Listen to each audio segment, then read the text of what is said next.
పట్టణ ప్రజలందరికీ నా హృదయపూర్వక నమస్కారాలు తెలియజేస్తూ, గత కొన్ని రోజులుగా అంటే 26వ తారీఖు నుంచి మున్సిపల్ పారిశుద్ధ్య కార్మికులు సమ్మె చేస్తూ ఉన్నారు. వారి సమ్మెకు ప్రధానమైన కారణాలు రెండు. ఒకటి, వాళ్ళకి ఇప్పుడు ఇస్తూ ఉండే జీవితం 21,000 కాదు, ఇంకొక 5,000 పెంచాలా, 26,000 చేయాలా అనేది వాళ్ళ ప్రధానమైన డిమాండ్. రెండవ వాళ్ళ డిమాండ్ ఎప్పటి నుంచో కోరుతూ ఉండేది, అంటే ఇప్పుడు కాదు, చంద్రబాబు నాయుడు ప్రభుత్వంలో కూడా పలుమార్లు కోరి సమ్మె చేసినదే, రెగ్యులరైజ్ చేయమని, ప్రభుత్వ ఉద్యోగులుగా పరిగణించమని, ఆప్కాస్ కింద పనిచేసే మమ్మలను పర్మనెంట్ ఉద్యోగస్తులుగా పర్మనెంట్ చేయండి అనేది వాళ్ళ రెండవ డిమాండ్. ఇది ప్రత్యేకంగా జగన్మోహన్ రెడ్డి గారి ప్రభుత్వం వచ్చిన తర్వాత వాళ్ళకి ఏదో ఇబ్బంది కలుగుతూ ఉండే అంశం కాదు. ఇది మున్సిపల్ కార్మికులు తెలుసుకోవాలా, ప్రజలు కూడా కొంచెం గమనించాలా. చంద్రబాబు నాయుడు ప్రభుత్వంలో కూడా ఇదే మున్సిపల్ కార్మికులు రాష్ట్ర వ్యాప్తంగా ఆప్కాస్ట్లో పనిచేసే, అంటే కాంట్రాక్ట్ పద్ధతిలోనో అవుట్సోర్సింగ్ పద్ధతిలో పనిచేసే మమ్మలను ప్రభుత్వ ఉద్యోగులుగా పరిగణించమని చెప్పి 2018 ఆఖరిలో కూడా ఎన్నికల సమీపం వచ్చినప్పుడు ఇట్టే సమ్మె చేసినారు 15 రోజులు. ఆ రోజు చంద్రబాబు నాయుడు ఏమీ వీళ్ళని రెగ్యులరైజ్ చేయలే, జీతం కూడా పెంచలే. జగన్మోహన్ రెడ్డి అధికారంలోకి వచ్చేంత వరకు పారిశుద్ధ కార్మికుల జీతం ఎంతండి? 12,000 రూపాయలు. చంద్రబాబు నాయుడు 12,000 రూపాయలతో వీళ్ళ చేత ప్రతి పట్టణాన్ని పరిశుభ్రం చేయించినాడు. జగన్మోహన్ రెడ్డి గారు వచ్చిన తర్వాత వీరి ఆకలి బాధలు తెలిసినటువంటి మనిషిగా 9,000 రూపాయలు పెంచినాడు. 9,000 రూపాయలు పెంచిన జగన్మోహన్ రెడ్డి గారు ఈ పేదవాళ్ళ పట్ల ప్రేమ కలిగిన వాడా? ఏమాత్రం పెంచకుండా, కనికరం చూపించకుండా వీళ్ళ మీద భౌతికంగా దాడులు చేయించినటువంటి చంద్రబాబు నాయుడు మంచివాడా? ఇది పెద్దలు, విఘ్నులు వరదరాజిరెడ్డి గారి సమాధానం చెప్పాలా. నేను ఆయన మాట్లాడినాడు కాబట్టి పెద్ద పెద్ద మాటలు మాట్లాడినాడు. రెండవది, రెగ్యులరైజ్ చేయాలా. 2018 డిసెంబర్లో వీళ్ళు 15 రోజులు సమ్మె చేసినప్పుడు చంద్రబాబు నాయుడు గారు రెగ్యులరైజ్ చేసింటే ఈరోజు సమ్మె లేదు కదా. ఈరోజు సమ్మె చేస్తున్నారు అంటే ఆ రోజు ఆయన రెగ్యులర్ చేయలే. మరి ఆయన చేయనప్పుడు జగన్మోహన్ రెడ్డి ఒక్కనికే ఈ పారిశుద్ధ్య కార్మికులు ఒకరో ఇద్దరో తెలుగుదేశం పార్టీని ప్రేమించే వాళ్ళు జగన్మోహన్ రెడ్డి గారికి పిండం పెడతామని రాక్షసంగా మాట్లాడడము సమంజసమేనా? ఇవాళ పిండం పెట్టాల్సి వస్తే 2018లో మిమ్మల్ని రెగ్యులరైజ్ చేయలే కాబట్టి ముందు చంద్రబాబు నాయుడుకు పిండం పెట్టి మళ్ళీ మాకు పిండం పెడితే ఇది న్యాయం. ఇది ప్రజలకు, పెద్దలు వరదరాజిరెడ్డి గారికి కూడా తెలియాలి. పెద్ద పెద్ద మాటలు మాట్లాడుతున్నాడు ఆయన. ఏసీ రూములలో ఉన్నారు జగన్మోహన్ రెడ్డి, ప్రజా సంకల్ప యాత్రలు చెప్పినాడు, ఇప్పుడు కనపడలేదా, భవంతులలో ఉన్నాడు అని చెప్పి. నేను అడుగుతాను పెద్ద ఆయన్ను, నువ్వు పూరి గుడిసెలో ఉండావా? నీ కొడుకు బోధగొట్టంలో ఉండాడా? నీ భార్య, నీ పిల్లలు, నీ మనవళ్ళు రేకుల షెడ్డులో ఉండారా? నువ్వు భవంతిలో ఉండావు, నేను భవంతిలో ఉండా. జగన్మోహన్ రెడ్డి వరకు అవసరంలే, మంచి భవనంలో ఉండా మన ఇద్దరం. కొట్టంలో, రేకుల షెడ్డులో, బోధగడ్డిలో ఉండేది ఇదిగో ఇల్లు. నిజాయితీగా మాట్లాడాలంటే ఇల్లు ఉండారు, నువ్వు నేను కాదు. మరి ఎందుకు ఆగిత్యం? ఎందుకు ఆగిత్యం? ఎన్నికలు సమీపిస్తున్నప్పుడు మనుషుల పట్ల వల్లమాలిన ప్రేమ పుట్టుకొస్తుంది తెలుగుదేశం పార్టీ నాయకులకు పొద్దుటూరులో. ఎవరి విన్యాసాలు వాళ్ళు చేస్తున్నారు, ఎవరు సర్కస్ ఫీట్ వాళ్ళు చేస్తున్నారు. పారిశుద్ధ్య కార్మికుల పట్ల కానీ, అంగన్వాడీ టీచర్లు, వర్కర్ల పట్ల కానీ ఏ పొద్దు ప్రేమ చూపించని వీరు, వీరి సాధక బాధలను ఏ పొద్దు అర్థం చేసుకొని వీరు ఈ పొద్దు తగుదునమ్మా అని చెప్పి ఎగేసుకొని వచ్చి సంఘీభావం చేస్తే పర్వాలే, అంతకు మించిన సర్కస్ ఫీట్లు చేస్తున్నారు. గత కొన్ని సంవత్సరాలుగా, 1 సంవత్సరం 2 సంవత్సరాలు కాదు, 20 సంవత్సరాలుగా మా రాజకీయ జీవితం ప్రారంభమైనప్పటి నుంచి పారిశుద్ధ కార్మికులలో మమైకమై ఉండేది రాచమల్లు.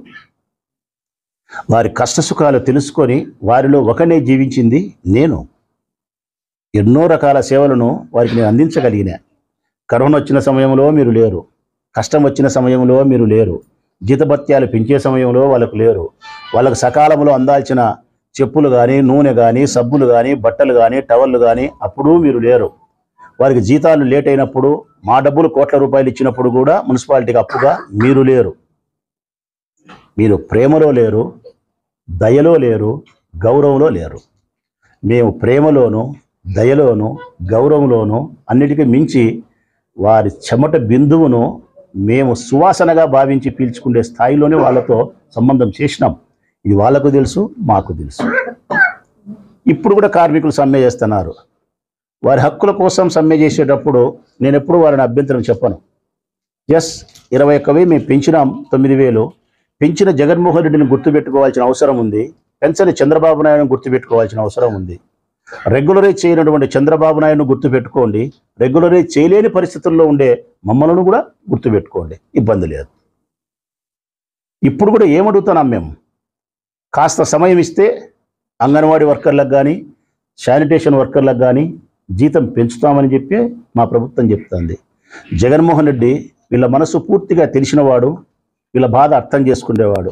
ఇది సందర్భం కాదు కాబట్టి కాస్త ఆలస్యం కావచ్చు, కానీ ఎన్నికలు ముగిసిన తర్వాత తప్పనిసరిగా పరమేశ్వరుని దయచేత, ప్రజల ప్రేమ చేత మళ్ళీ జగనే ముఖ్యమంత్రి అవుతాడు. మళ్ళీ జగనే వీళ్ళ జీతభత్యాలు పెంచుతాడు, కొంత వెసులుబాటు సమయం తీసుకొని. ఇది సత్యం. ఇది నేను ప్రజలకు, పారిశుద్ధ్య కార్మికులకు, అంగన్వాడీ వర్కర్లకు అందరికీ విజ్ఞప్తి చేస్తూ ఉన్నా. అంగన్వాడీ వర్కర్లకు కూడా జీతభత్యాలు పెంచే విషయంలో నేను ఎప్పుడు వ్యతిరేకం కాదు, పెంచాలని కోరుకుంటాను. ఆడపిల్లలు పనిచేస్తూ ఉన్నారు, కొద్దో గొప్ప 11,500 ఇస్తున్నారు వాళ్ళకు, మరొక 3,500, 2,000, 4,000 ప్రస్తుతానికి పెంచినా కూడా కొంచెం సంసారానికి వేడినీళ్ళకు చన్నీళ్ళను తోడవుతుంది కాబట్టి పెంచాలని నేను ఆశిస్తాను. ముఖ్యమంత్రి గారు మమ్మల్ని అడిగే సమయమే వస్తే తప్పకుండా పెంచుతాం సార్, ఆడపిల్లలు మన చెల్లెళ్ళు అని చెప్తాం. వీళ్ళ గురించి చెప్పాల్సిన పరిస్థితి వస్తే గట్టిగా చెప్తాం. ఏ పట్టణానైనా పరిశుభ్రంగా ఉంచేవాళ్ళు, మనం విసర్జించినటువంటి మలమూత్ర విసర్జనలు సైతం వాళ్ళు చేతులతో తీస్తూ ఉండే మహోన్నతమైన మనస్సు కలిగిన వాళ్ళు కాబట్టి వాళ్ళకి ఎంత ఇచ్చినా తక్కువే, ఎంత చేసినా కూడా మంచిదే అని స్పష్టంగా మేము చెప్పగలుగుతాం. ఎక్కడ మాకేం అభ్యంతరం లేదు. కాకపోతే చంద్రబాబు నాయుడు యొక్క మోసాన్ని, పెంచని విధానాన్ని, రెగ్యులరైజ్ చేయని విధానాన్ని గమనించాల్సిన బాధ్యత కార్మికులకు ఉంది. ఈ తెలుగుదేశం పార్టీ నాయకులు ఎన్నికల కోసం మీ దగ్గరకు వచ్చి చేసే సర్కస్ ఫీట్లను గమనించమని మాత్రమే కోరుతా ఉన్నా. 20 సంవత్సరాలుగా మేము మీకు సేవ చేసినామా, చెయ్యలేదా, ప్రేమించినామా లేదన్నది మీ అంతరాత్మను మీరే అడిగి చూడండి అని మాత్రం ఈ తమ్ముళ్లకు వినయపూర్వకంగా విజ్ఞప్తి చేస్తూ ఉన్నా. ఇక నేటి సమావేశంలో కూడా మేము ఏం చెప్తున్నాము అంటే, ఎవరైతే పారిశుద్ధ్య కార్మికులు సమ్మె చేయడం వలన ఇరువురికి నష్టం. ఇరువురికి, ఒకటి సమాజానికి నష్టం, 2 కార్మికులకు నష్టం.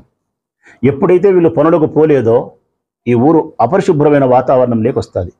ఎక్కడేసిన చెత్త, ఎక్కడేసిన కసువు, ఎక్కడేసిన మురికి, దోమలు, అపరిశుభ్రమైన వాతావరణం ఏర్పడుతుంది. అదే సందర్భంలోనే వీళ్ళు సమ్మెకు పోవడం వలన ఒక్కొక్క రోజుకు వీళ్ళ జీతం 700 వస్తే 700 రూపాయలు కట్ అయిపోతుంది. 30 రోజులకు 21,000 అంటే 700 రోజుకు. వీళ్ళు ఇప్పటికే 26, 27, 28, 29, 30, 31 6 రోజులు అయింది. వీళ్ళలో 4 రోజులు పోను వీళ్ళు, 6 రోజులు 2 రోజులు బయట ఉన్నారు. అంటే ఈ 4 రోజులు పోకుండా ఉండే వాళ్ళ యొక్క జీతము 2,800 రూపాయలు పోయింది. ఇంకా 10 రోజులు సమ్మె చేస్తే 7,000 వస్తుంది. వాళ్ళకు వచ్చేది 20,000 వస్తే సమ్మెలో పాల్గొనడం వల్ల వాళ్ళ జీతం 10,000, 12,000, 7,000 పోతే ఈ నెల ఏ విధంగా వాళ్ళు పిల్లలకు భూ పెట్టాలా? ఈ కష్టాన్ని కమ్యూనిస్టు నాయకులైనా మరొక నాయకులైనా ఆలోచించాల్సిన అవసరం ఉంది. వారి కోరికలను సఫలీకృతం చేసుకునేదానికి వారి జీతభత్యాలు పోకుండా, ప్రజలకు అసౌకర్యం కలిగించకుండా వారి హక్కుల కోసం పోరాటం చేసే విధానంలోకి వీళ్ళు వచ్చి ఉంటే అది బాగుండేదేమో అని చెప్పేది నా అభిప్రాయం. ఒకవేళ ఇంకా 4 రోజులు చేస్తారు, 21,000 జీతం రాదు, ఎట్లా వాళ్ళ భార్య పిల్లలు ఎవరు సాకాల? ఈ తెలుగుదేశం పార్టీ నాయకులు ప్రొద్దుటూరులో ఉండే వరదరాజిరెడ్డి గారు, మరొకరు ఈ 240 మంది వర్కర్లకు జీతాలు ఇస్తారా? కసువు సేకరణకు ఉండే వెహికల్లు 39. ఈ 39 మంది డ్రైవర్లకు ఒక్కొక్కరికి 10,000, 10,500 జీతం వస్తుంది. వాళ్ళు 15 రోజుల నుంచి పోవడంలే. ఇంకో 15 రోజులు పోకుండా ఈ నెల జీతం వాళ్ళకు కట్ అయిపోతుంది. వాళ్ళను సాకుతారా? 1,00,000 రూపాయలు చందా ఇస్తే పని జరగదు. మైకు ముందుకు వచ్చి వరదరాజుడి 4 ముసలి కన్నీరు చుక్కలు గారిస్తే ప్రయోజనం లేదు. కడుపు నింపే మాటలు, కడుపు నింపే మార్గమే కార్మికులకు చూపిస్తే మంచిది. అందుకే నేను పారిశుద్ధ్య కార్మికులందరికీ విజ్ఞప్తి చేసిన, నేను మొన్న మీ జీతభత్యాలు పెంచాలని చెప్పి నేను కోరుకుంటానా. సమాజానికి నష్టం మీ వలన జరగకూడదు, అదే సందర్భంలోనూ మీకు జరగకూడదు మీ కుటుంబాలకని చెప్పి ప్రభుత్వం కాస్త సమయాన్ని కోరుతా ఉంది. కాబట్టి నా ప్రభుత్వం తప్పకుండా పార్టీ అధికారంలోకి వస్తుందని నమ్ముతాను. కాబట్టి వచ్చిన తర్వాత జగన్మోహన్ రెడ్డి గారు మీ జీతాలు పెంచుతారు అనే విశ్వాసంతో ఇటు ప్రజలకు మేలు చేయాలని, నా కార్మికులకు కడుపుకు కొంత అన్నం పెట్టాలనే ఉద్దేశంతోనే ఎవరైతే నా మాటని విశ్వసించి పనుల్లోకి పోయి ఈ ప్రొద్దుటూరు పట్టణ ప్రజా ఆరోగ్యాన్ని పరిరక్షిస్తారో అట్టి వారికి 3,000 రూపాయలు ప్రతి నెల జీతం పెంచి మా సొంత డబ్బులు ఇస్తానామని మీకు ప్రకటన చేస్తూ ఉన్నాం. ఎవరైతే పోతారో వాళ్ళందరికీ ప్రతి నెల 3,000. ఎన్నాళ్ళు ఇస్తావు ప్రసాద్ రెడ్డి?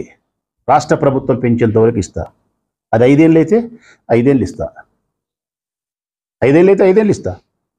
చంద్రబాబు నాయుడు ప్రభుత్వం రాని, జగన్మోహన్ రెడ్డి ప్రభుత్వం రాని, కాంగ్రెస్ రాని, బీజేపీ రాని, ఎవరన్నా రాని, ఏ ప్రభుత్వమైనా సరే వీళ్ళ పట్ల దయగలిగి 2,000, 1,000, 3,000, 4,000 ఎంతన్నా కానీ జీతం పెంచేంత వరకు ఈ నియోజకవర్గ శాసనసభ సభ్యునిగా నా నియోజకవర్గంలోని ప్రజల యొక్క ఆరోగ్యాన్ని పరిశుభ్రంగా ఉంచడం కోసం, నా కార్మికుల కడుపు నింపడం కోసం వీరిచ్చిన పదవి ఈశ్వరుడిచ్చిన సంపద నాది. నా పదవి నాకేమి ఎవరు ఇలే, ప్రజలు ఇచ్చినారు. ఈ ప్రజల ఆరోగ్యం కోసమే వాళ్ళతో పని చేయించాలా. నాకు వీళ్ళకి ఇచ్చే డబ్బు నాకు ఎవరు ఇలే, పరమేశ్వరుడు ఇచ్చినాడు. పరమేశ్వరుడు ఇచ్చిన నా కొద్దిపాటి డబ్బును ఈ కార్మికుల కోసం, ఈ కార్మికుల చేత చేయించే పని ప్రొద్దుటూరు ప్రజల ఆరోగ్యం కోసం వెచ్చించడమే ఈ నియోజకవర్గ నాయకునిగా నా ప్రాథమికమైనటువంటి బాధ్యత. నా శక్తిని, నా ధనాన్ని కడవరకు ఈ నియోజకవర్గ ప్రజల యొక్క సంతోషం కోసమే ఉపయోగిస్తాం. కాబట్టి 3,000 రూపాయలు వాళ్ళ జీతం పెంచి ఎన్ని నెలలైనా ఇస్తాం. మా మాట విని 43 మంది వినారు పనులకు. ఆ 43 మందికి ఈరోజు డబ్బులు ఇస్తున్నాం. ఏం డబ్బులు ఇస్తున్నామంటే, ఎన్ని దినాలైతే పనికి పోకుండా ఉంటే వేతనం కట్టేందో ఆ డబ్బులు ఇస్తున్నాం. అంటే ఒక్కొక్కరికి 7,700 అంటే కన్నా 2,500 రూపాయలు ఒక్కొక్క మనిషికి వస్తుంది. మరొక 200 అదనంగా వేసి 3,000 రూపాయలు వాళ్ళకు ఒక్కొక్కరికి 3,000 ఇస్తున్నాం. కనీసం జనవరి 1 కన్నా వాళ్ళకు సంసారానికి ఉపయోగపడింది అని చెప్పి. ఇక జనవరి 1వ తారీఖు నుంచి జరగబోయే ప్రతి నెల 3,000 రూపాయలు నా వైపు నుంచి వాళ్ళకు వస్తుంది. అంటే ఫిబ్రవరి తారీఖున మీకు 3,000 ఎగస్ట్రా వస్తుంది. మార్చి, ఏప్రిల్ ప్రతి నెల మీకు 3,000 ఎగస్ట్రా వస్తుంది. వీళ్ళ తర్వాత రేపు ఈరోజు మళ్ళీ ఎవరైనా 20, 30, 40 మంది పారిశుద్ధ్య కార్మికులు విధులు లేకపోతే వారు ఎన్ని దినాలు పని దినాలకు పోలేదో అంత డబ్బులు మళ్ళీ 700 చొప్పున ఇస్తాం. వారికి కూడా 3,000 రూపాయలు జీతం పెంచి ప్రతి నెల ఇస్తాం. ఇప్పుడు ఆటో డ్రైవర్లు ఎవరైతే ఉన్నారో, మా వాళ్ళు ఎవరైతే ఉన్నారో వీళ్లకు మా వైపు నుంచి ఏమి వాళ్ళ బాధ లేదు. కానీ ఒక 6 నెలల జీతం రావాలంట వాళ్ళకు. 6 నెలల జీతం అంటే ఏజెన్సీ వాడు ఇవ్వాలా. రాష్ట్ర ప్రభుత్వం ఏజెన్సీకి ఇస్తుంది, ఏజెన్సీ వాడు వీళ్ళకి ఇవ్వాలా. రాష్ట్ర ప్రభుత్వం దగ్గర నుంచి ఏజెన్సీకి కాస్త ఆలస్యమైనప్పటికీ ఏజెన్సీ వాడు వీళ్ళకి జీతభత్యాలు ఇవ్వాల్సిన అవసరం ఉంది. అయితే ఆ ఏజెన్సీ వాడు వీళ్ళకి జీతం ఇవ్వకపోవడం వల్ల 6 మాసాలుగా వీళ్ళకి ఇబ్బందిగా ఉంది. ఏజెన్సీ వాడు జీతం ఇవ్వకపోయినా, మరొకటి ఇవ్వకపోయినా, ఎవరు ఇవ్వకపోయినా ఇది పెద్ద తప్పిదం. 6 నెలలు 10,000 రూపాయలకు పనిచేసే ఒక కార్మికునికి 6 నెలలు జీతం రాకపోతే వాడు ఏం పెట్టి తింటాడు? ఆ ఏజెన్సీ వాళ్ళకైనా తెలివి ఉండాలా. కాంట్రాక్ట్ చేసే వాళ్ళు ఆదాయం కోసం చేస్తారు, వాళ్ళు ఇవ్వాలా. ఏజెన్సీ వాళ్ళు కనీసం వాళ్ళకు ఒక 4 నెలల జీతమైనా ఇప్పుడు ఇస్తే వాళ్ళ పని జరుగుతుంది. కాబట్టి నేను కమిషనర్ గారితో మాట్లాడి, వాళ్ళు నన్ను 3-4 సార్లు ఇంటికి వచ్చినారు కదా, 3-4 సార్లు నన్ను వచ్చి ఇంటికి వచ్చి కలిసి అడిగినారు. అన్న నువ్వన్న మాకు కనీసం 2 నెలలు అడిగినారు, మీరు 3 నెలలు అడిగినారు. 3 నెలల జీతం ఇవ్వండి, మళ్ళీ మాకు వచ్చిన తర్వాత ఇస్తాము అని చెప్పి అడిగినారు. 3 నెలలు కాదులే 4 నెలల జీతం ఇవ్వాలనుకున్నామని చెప్పి 4 నెలల వేతనం వాళ్ళకి ఇస్తాను. 4 నెలల వేతనంతో పాటు వాళ్ళకి 300 చొప్పున ఈ 15 రోజులకు ఒక 3,000 4,000 లాస్ అవుతుంది కాబట్టి అది కూడా లాస్ కాకూడదని చెప్పి వాళ్ళకు కూడా 3,000 రూపాయలు ఉచితంగా ఇస్తున్నాం. ప్రతి ఆటో డ్రైవర్ ఎవరైతే ఉండారో పారిశుద్ధ్య కసువు సేకరణకు ఉపయోగించే డ్రైవర్కు ఉచితంగా 3,000 రూపాయలు ఉచితంగా ఇస్తూ మీ జీతం ఎంతైతే వస్తుందో 4 నెలల జీతాన్ని మీకు ఇస్తూ ఏజెన్సీ వాడు ఇచ్చినప్పుడే వాళ్ళ దగ్గర నుంచి నేను తీసుకుంటా. ఇది పారిశుద్ధ్య కార్మికుల పట్ల మేము చూపిస్తూ ఉన్నటువంటి ప్రేమ, బాధ్యత. ఇది ప్రజల పట్ల మేము చేస్తూ ఉండే నాయకునిగా బాధ్యత. ఈ సందర్భంగా నేను పారిశుద్ధ్య కార్మికులను కూడా మిగతా వాళ్ళను అప్పీల్ చేస్తూ ఉన్నా. మీరందరూ కూడా మీ యొక్క సమ్మెను విరమించి విధుల్లోకి పోయి ప్రొద్దుటూరు పట్టణాన్ని పరిశుభ్రంగా ఉంచమని, మీ యొక్క కుటుంబ జీవనానికి సంబంధించిన ఆర్థిక ఇబ్బందులను పడద్దని చెప్పి మనస్ఫూర్తిగా మీకు విజ్ఞప్తి చేస్తూ, నూతన సంవత్సరంలో ఈ కార్మికులందరికీ మరింత జీతభత్యాలు పెరగాలని, చాలా ఆరోగ్యంగా సంతోషంగా వారి కుటుంబ సభ్యులతో ఉండాలని చెప్పి మనస్ఫూర్తిగా కోరుకుంటూ సెలవు. ఈ వీడియో మీకు నచ్చినట్లయితే లైక్ బటన్ క్లిక్ చేయండి. మరిన్ని వీడియోలను పొందడానికి దయచేసి సబ్స్క్రైబ్ చేయండి.